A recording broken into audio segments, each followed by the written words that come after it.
I want to show you how the Brillo, this is the Brillo works. The Brillo is going to hold the straps tight.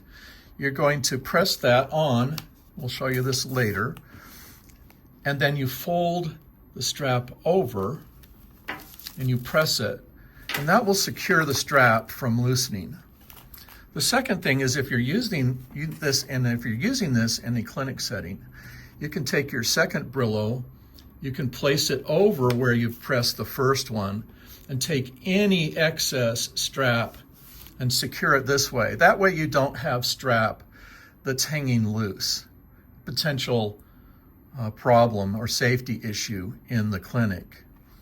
So after we've set this for our personal use by pressing the strap over the end, you can take this excess piece of strap, give yourself a couple inches, and then cut it with scissors here.